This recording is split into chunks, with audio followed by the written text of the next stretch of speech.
Today we are joined by none other than the Florida Man. You're listening to the What the Elf Was That podcast, an iconoclastic look at the latest Cleveland Browns news. The What the Elf Was That podcast is part of the Fanatical Elves podcast network, a part of the Fans First Sports Network. Here's your host, Joel Cade. What the elf was that? Today we are joined by the one and the only Florida Man. That is Caleb, my son. What's that? Say hi, Caleb. Yo. Yo. So, Browns fans, I want you to know that Caleb is not a football fan, much less a Cleveland Browns fan. And he wants to someday, I can't decide if he wants to move to Wisconsin or Tennessee. What is that, Caleb? Where do you want to move to? Right now it is Wisconsin, but who knows? So does that make you a Packer fan? Sure. Or are you a Titans fan? Who knows? Okay, well, he likes football of some sort, but not much. So the reason I have Caleb here today is because he lives in Florida. And Caleb knows all about the Florida Man because as a teenager, Caleb does all kinds of stupid crap. So he knows stupidity when he sees it. Right, Caleb? Yep. And so he can rank stupidity for me on the Florida Man scale. Is that what you got going on today? Yup. Tell us about your scale. Well, so we got Miami stupidity at the worst. Then we got Tampa stupidity at around a 5. And then we got Orlando stupidity at like a 3. And then Lakeland stupidity at a 0. Okay. So if that's our scale, that's what we're going with today. So why would we need the Florida Man to rank stupidity? Because, ladies and gentlemen, it was the 4th of July weekend. This is the weekend where people go out and do stupid stuff. You may recall Giants defensive end Jason Pierre-Paul blew off his index finger, most of his thumb, most of his middle finger, and part of his ring finger on his right hand, and had to play the rest of his NFL career with basically 2 functioning fingers. So for the fact that we've run up to July 5th and we've yet to hear about any stupid NFL injuries, that to me is cause for celebration.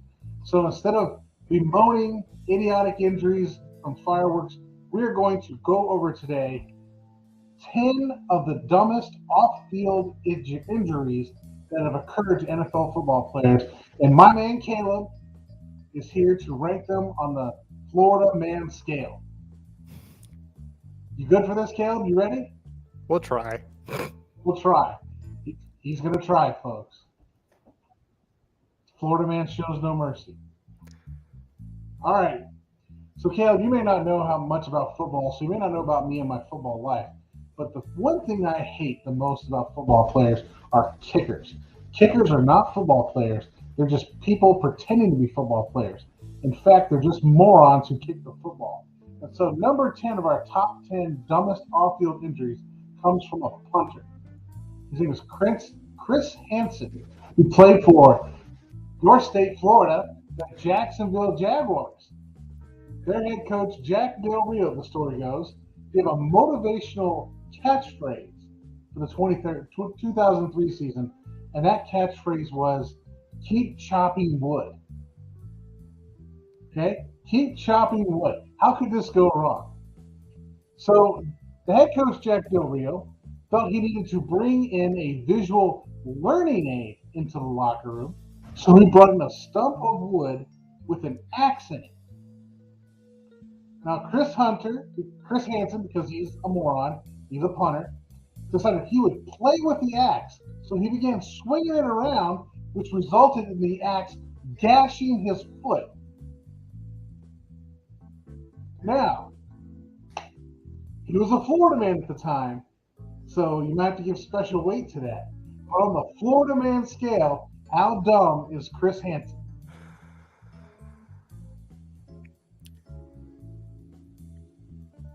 I'd say Tampa dumb. He's Tampa dumb. So is that, remind me again, was that a 5? Is that a 10? 5. So he's a 5. He's like the average Florida dumb right now. A little more than average. So he's like a 6. It's a little bit more than the Tampa dumb. Okay. Just a bit. All right, so number 9, we're going to go to Sergio Kindle. Played linebacker for the Baltimore Ravens. You also probably know, Caleb, that I hate the Baltimore Ravens. Oh, yeah. Heard all those stories, then you're just not growing up in my household. All right. Kindle was expected to come in for the Ravens as a pass-rushing 3-4 outside linebacker. But he fractured his skull, which ended the 2010 season before he even got to training camp. The injury occurred as a result of him falling down the stairs. So the injury was blamed on narcolepsy, where somebody just randomly falls asleep. But Kindle had a history of alcohol use, and that may have had an impact. So, on the Florida scale, getting drunk and falling down the stairs, where does that lead? And cracking your skull open on the process. How, on the level of Florida dumb, is he at? That's just some straight up Miami crap right there. So he's a 10. That is like Florida man stupid right there. Yeah. You care to elaborate? Why is that a 10? Because Miami is known for drugs and alcohol, partying, and a whole bunch of stupid crap. And that sounds like something that would happen in Miami. All right. Moving on. Remember me talking about kickers? I got another kicker. Of course you do. Kicker. He wasn't from Miami. He was in Florida, though. So, a kicker named Bill Gramatica played for the Arizona Cardinals, was kicking in 2001 against the New York Giants. He kicked a 42-yard field goal, which is about, people hit 42-yard field goals pretty regularly. And then started to jump up and down in celebration. Yeah, yeah, yeah. And then he ripped his hamstring while celebrating the kick. So on the level of Florida dumb, how is I did something cool, decided to celebrate, and injured myself in the celebration? I'd say Lakeland. It's like a 0. Because that could have really happened to anyone. You're thinking doing something cool and getting hurt celebrating could happen to anyone? Well, I mean, more like celebrating that you did something cool. That really could happen to anyone. Okay. You just underestimate the stupidity of kickers, man. I have taught you nothing, young one. You must still continue to learn. All right, moving on to number 7. We're talking about Gus Frerotte. Gus Frerotte played for the then Washington Redskins, now the Washington Commanders. The Commanders were playing, actually, they were the Redskins at the time, were playing the New York Giants on primetime television. And Gus Frerotte was pretty pumped up, had a lot of adrenaline going on, because after he ran into the end zone for the team's only touchdown, he was celebrating, right? He decided to run up and celebrate by headbutting the wall at the end of the end zone. This injury sprained his neck and sent him to the hospital. Okay, Florida man, on the level of Florida dumb, where does that rank? And if you can see his expression, ladies and gentlemen, he is just dumbfounded. That's right. Celebrating a touchdown, he headbutted a wall and sprained his neck. That is some Miami crap right there. So we're at a level 10 Florida man, Miami level stuff. Well, if you think that's cool, here's another one. Let's talk about Plaxico Burress, wide receiver. Okay? Plaxico Burress thought he was kind of a thug. He was like a G or whatever you people call him nowadays, a homie. Do you have a name for the thug anymore? Do they have a name? Just thugs. Thugs. He viewed himself as a thug. So he decided to go to the club, right? Going to go clubbing. Put a loaded gun in his belt as he was going clubbing. Okay? So he's in the club. He's clubbing. And then he was going in a dark stairway to another part of the club, tripped, felt his gun come loose from its holster in his belt, reached for the gun, pulled the trigger, and shot himself in the thigh.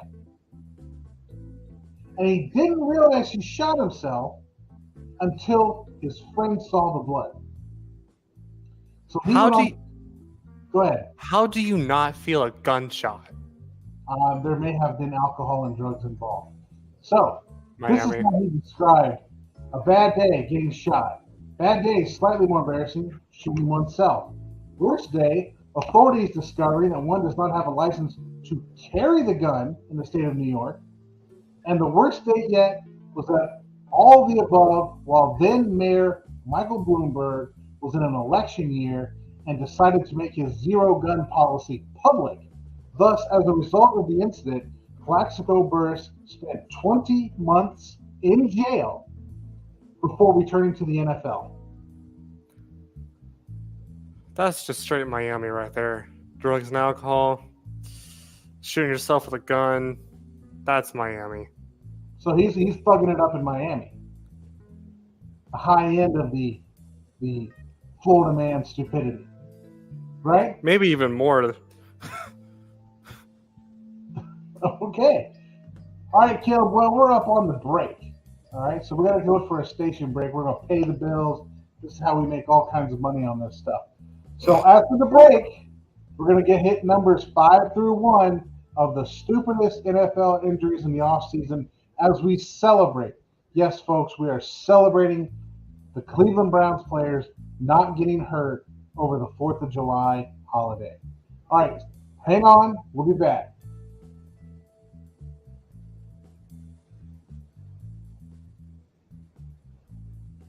As promised, number 5 of the stupidest offseason injuries goes to Steve Smith, wide receiver for the Panthers. You may remember him from the Panthers legend, who also played for the Ravens. Okay? Reportedly, Steve Smith had been enrolled in a adult flag football league in Charlotte for the YMCA. Steve Smith generally played quarterback and safety in flag football. Steve's 2 defenses were entertaining when he got hurt, right? He initially claimed he broke his arm roughhousing with children. But after the Panthers made a few phone calls, the real story came out and Steve Smith fessed up to the truth. And he says, and I quote, "I am just a regular guy outside of football. I mow my grass. I can get my finger chopped off by fixing my lawnmower. I'm not sure how many of," unquote, by the way, I can get my finger chopped off by my lawnmower, unquote. Steve Smith broke his arm, couldn't play football. And if that wasn't the cream of the crop here, he enrolled under a false name, okay, and also got the team's quarterback and another wide receiver on the football team to play on his YMCA flag football team. Now, mind you, this man makes millions of dollars. So, in the ranks of Florida dumb, how dumb is Steve Smith Jr.? Tampa. I mean, he does it and he gets $1 million from it. So That's just par for the course for Florida, right? Right, so Tampa's a 5, right? Par yeah. for the course. I mean, it ain't stupid if it works. All right, number 4, Brandon Marshall. Brandon Marshall, by the way, was the poster child for the NFL for dealing with bipolar disorder after he recognized that he came to have bipolar, was out there trying to make some good out of the situation. But before that came along, in 2008, the then Broncos wide receiver Brandon Marshall severed an artery, a vein, and a nerve in his right forearm thanks to a McDonald's bag. Here's how he said, "We woke up early in the morning, probably around 7 o'clock, to go jet skiing.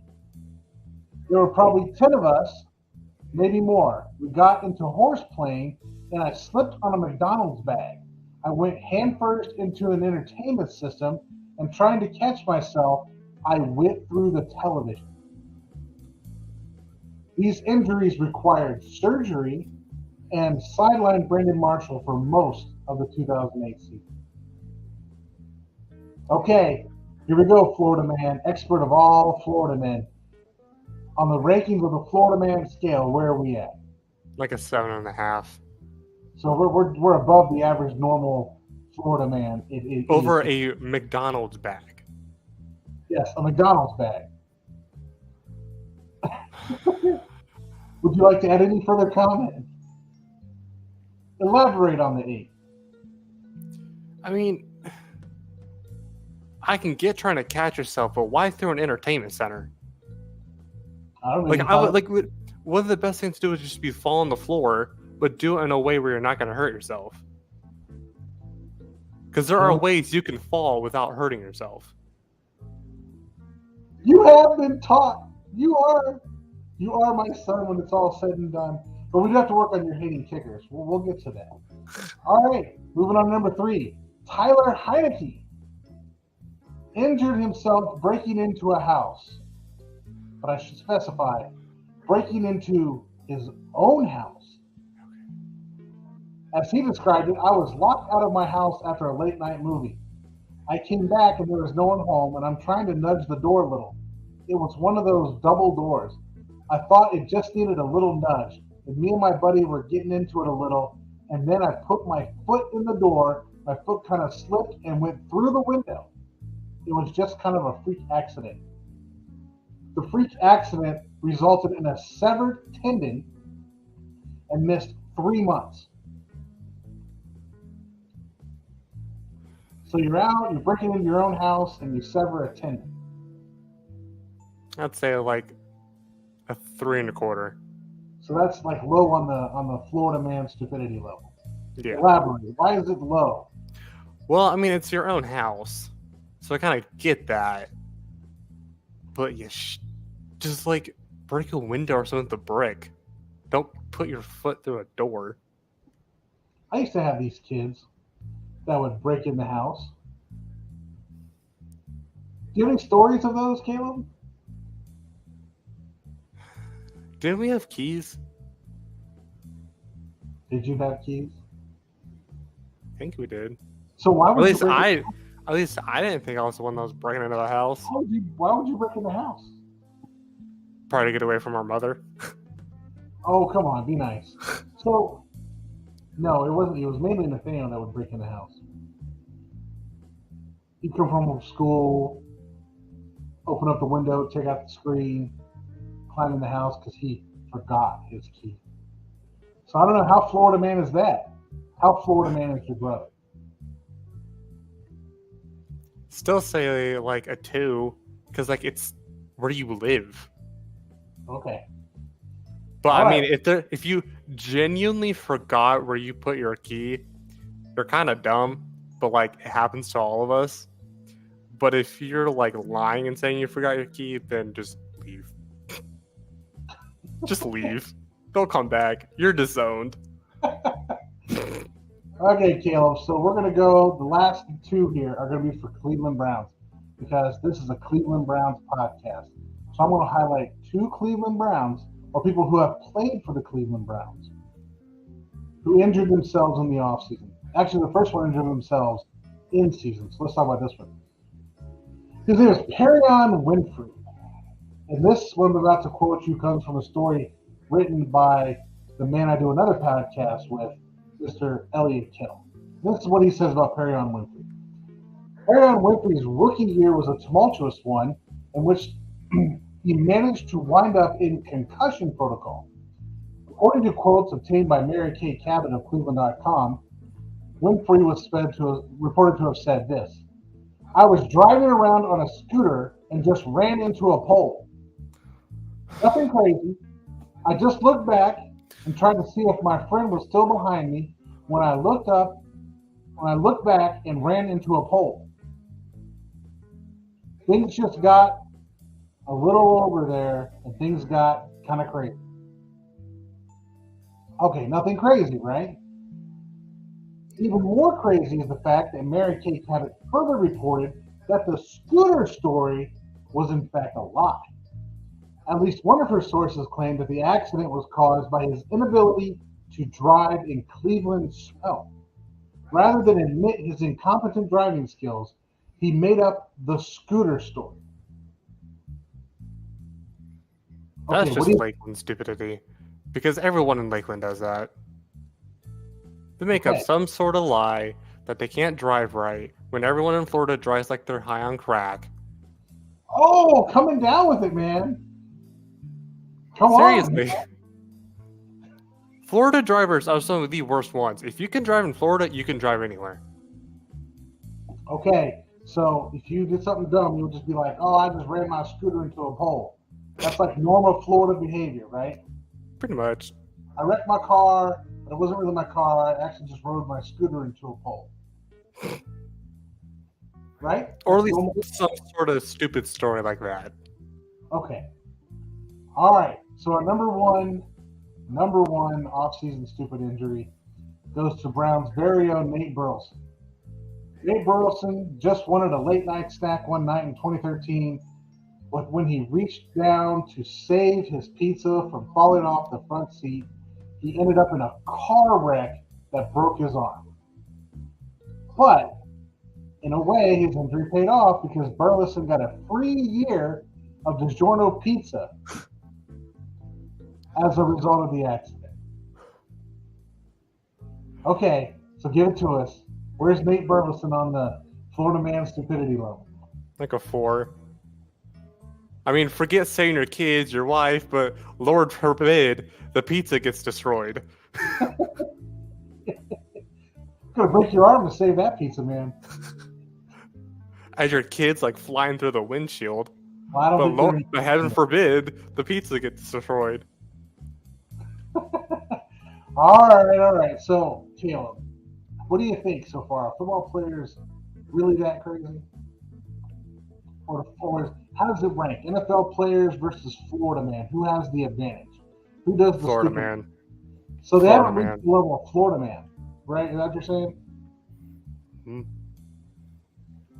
Okay. Well, I got just to challenge that. I have bonus injuries. You ready for this? Bonus round. Dun, dun, dun, dun, dun, dun, dun. Bonus run. Yeah.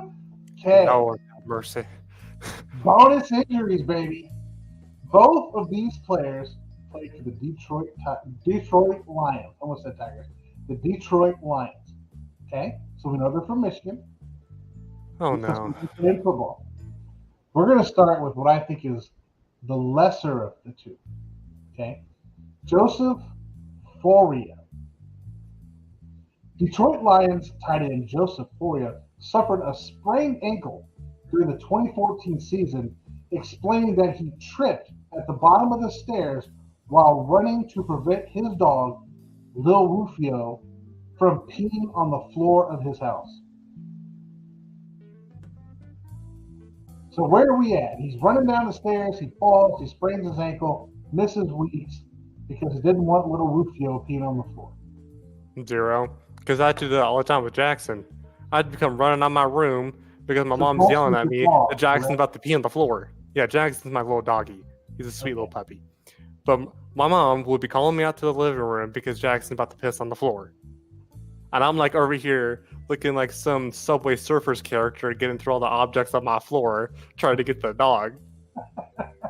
Oh, Caleb. Inspiring confidence, man. Okay, well, I got one more chance to challenge. Do NFL players meet the level of Florida man? Here we go. Stephen Tullett of the Detroit Lions. He was a Pro Bowl sacking quarterback. So one day, he sacked Pro Bowl quarterback Aaron Rodgers. By the way, he used to play for the Green Bay Packers and now plays for the New York Jets. Okay? So he got himself a sack of Aaron Rodgers. So to mock Aaron Rodgers, he gets up and does the famous celebration that Aaron Rodgers does. Now, if you don't know what that is, that's like he gets up, and he acts like he's got the pro wrestling belt, right? Does one of these things, starts marching around doing the Aaron Rodgers, making fun of him, State Farm Aaron Rodgers doing the victory belt thing, right? In the process of doing so, Tulloch shreds his knee and misses the entire season How did he shred his knee? by mocking a quarterback he had just sacked. So he gets up, he sacks the quarterback, he gets up to celebrate, and his celebration is a mock parody of the quarterback's own celebration, and in mocking the quarterback, rips his knee up. I feel like that's just karma. So that doesn't rank in the Florida scale? Not really, 'cause that's just karma. Oh. So karma doesn't, like, my name is Earl, this doesn't apply to Florida people? God, don't bring up my name as Earl. I'm just saying, like... That's the show of stupidity. Okay. All right. I have so, a friend that would definitely live the life of my name is Earl. oh, yeah? Tell me about your friend. Don't say names. Well, for one, he lives in a trailer park. Authentic Florida man story starts in the trailer park. Go ahead. He has a crappy little Jeep Grand Cherokee that Okay. barely runs and drives. The bumpers are falling off, so it's quite a show to see go down the road, and there's no muffler on it, so you can definitely hear it. And 95% sure that his dad was a marijuana dealer. Don't call people out on the podcast. So what's the specific my name is Earl moment of this? Probably just like the atmosphere of his house. Okay, so it's like the trailer trash kind of thing and the whole environment. He's shaking his head, yes, people. Yup. Assuming that's the case. Okay, Caleb, we're going to wrap this up. Do you have any parting thoughts? How Florida man is better than the NFL player? No. Or you think that Florida man is not better than the NFL player? Florida man is better. We're just All right, stupider. well, we'll have to work on that moving forward, all right? So, all right, I have no comments to here to end the show except to say, good job, Cleveland Browns, for not getting hurt over the 4th of July. Thank you for listening to the What the Elf Was That podcast. Please like, subscribe, and tell all your friends to give a listen. You can follow host Joel Cade on Twitter @TheLeftGuard.